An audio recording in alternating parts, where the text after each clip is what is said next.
யூனிகார்ட்ஸ் S சக்கரவர்த்தி அப்படின்னா தெரியாதவங்களே இல்ல அப்படின்னு சொல்ற அளவுக்கு இவரோட தயாரிப்புல வெளியான படங்கள் இவரோட பேர் சொல்லும்.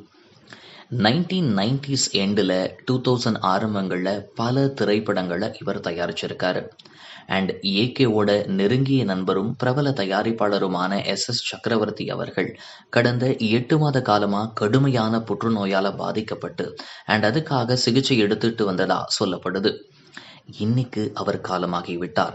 இந்த வருத்தமான செய்தி வெளியாகி பலரையும் அதிர்ச்சியடைய வச்சிருக்கு. அஜித்தோட ஆரம்ப நாட்கள்ல இவரோட தயாரிப்புல தான் நிறைய படங்கள் பண்ணியிருக்காரு நம்ம தல.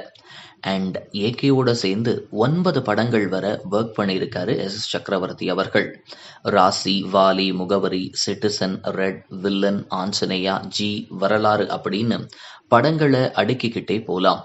தோல்வியோ வெற்றியோ அப்படின்னு பார்க்காம பல நல்ல இயக்குனர்கள், திறமைசாலிகளை அறிமுகப்படுத்தி இருக்காரு. இதை தவிர நெல்சன் சிம்பு கூட்டணியில வேட்டை மன்னன் படத்தை ஆரம்பிச்சு அது பண சிக்கல் காரணமா நின்னு போச்சு. அண்ட் ரீசெண்டா லாஸ்ட் இயர் வெளியாகி ஹிட் அடிச்ச விலங்கு வெப் சீரிஸ்ல ஒரு காவல் அதிகாரியா நடிச்சிருப்பாரு.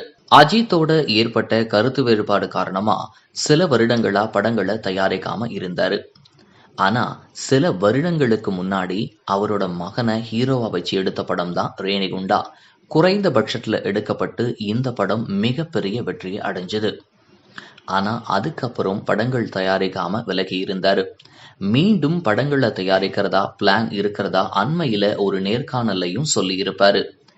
இப்போ அவரோட மறைவு செய்தியை கேட்ட பலரும் அவருக்கு இரங்கல் தெரிவிச்சிட்டு வராங்க. நம்ம ஜெம் தொலைக்காட்சி சார்பா ஆழ்ந்த இரங்கலை பதிவு பண்றோம்.